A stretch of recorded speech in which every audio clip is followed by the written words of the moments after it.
Mission HQ के मुअज़्ज़िज़ दोस्तों, मैं हूं गुलफराज अहमद। अब तमाम देखने और सुनने वालों को अस्सलाम वालेकुम।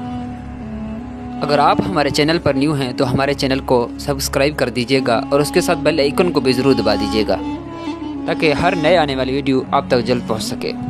मशरिक़ और मगरिब अल्लाह ताला के लिए हैं और तुम जिस तरफ भी रुख करो वहाँ अल्लाह ताला का चेहरा है और हम इस इंसान से उसकी शहरत से ज़्यादा करीब हैं। मुसलमानों की मस्जिद पे कोई पादरी उसके लिए दुआएं नहीं करता, वो अपनी दुआ बराह रास्त देवता की तरफ भेजता है। इसमें कोई शक नहीं कि दुनिया इस नज़रिए की इस तरह मोहताज थी जिस तरह इससे पहले आने वाले ईसाई नज़रिए की ज़रूरत थी। इसे ये दोनों अकायद अपने मुकर्रर वक्त पर मिले जो कि मरकज़ी मसला अरब मुसलमानों को दरपेश है और दर हकीकत तमाम मुसलमानों को वो ये है कि ज़िंदगी का एक नया तरीका कैसे तलाश किया जाए। किरदार में इस्लामी जो मशरिक़ी और मगरिब के दरमियान आधे रास्ते पर होगा और जो मुसलमान का सामना करने के लिए ज़रूरी इस्तेहकाम फराहम करेगा।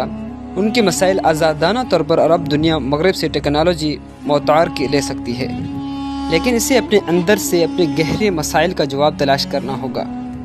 किसी को सिर्फ किताब को देखने की ज़रूरत है ताकि ये देखा जा सके कि इस्लाम में मजबूत दिलचस्पी आज भी ज़िंदा है।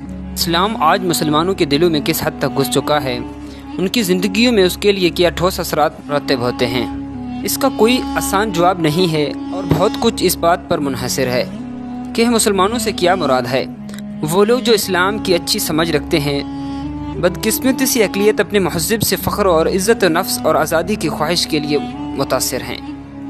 इस्लाम अपने पैरोकारों को इस्लाम से जुड़े रहने और उसमें जज्ब होने की तरगीब देता है।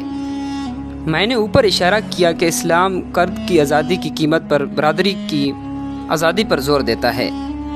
सच ये है कि फ़र्द को वसी आज़ादी हासिल है जब तक वो मुस्लिम कम्युनिटी के अंदर रहता है, लेकिन अगर वो उसके ख़िलाफ़ जाता है तो वो अपनी आज़ादी को खो देता है।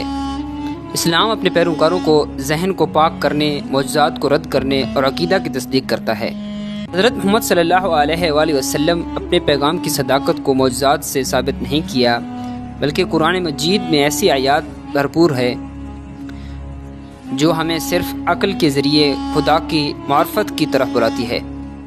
इस्लाम अपने पैरोकारों को इस दुनिया और आने वाली दुनिया पर ईमान लाने की हदायत करता है कि एक दूसरे से लड़ाई झगड़े न करें। मुसलमानों को दुनिया की लज्जतों से लुत्फ़ अंदोज़ होने का हक़ है क्योंकि ये उसके लिए पैदा की गई हैं, लेकिन आखिरत का घर उसमें तलाश करो जो अल्लाह ताला ने तुम्हें दिया है और दुनिया में इसे अपने हिस्से को नज़रअंदाज ना करो और जिस तरह अल्लाह ताला ने तुम पर मेहरबानी की है इसी तरह मेहरबान हो जाओ।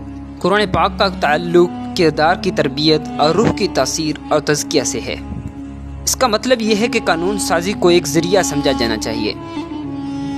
पैगम्बर की रवायत का वाकई कानून से ताल्लुक़ था।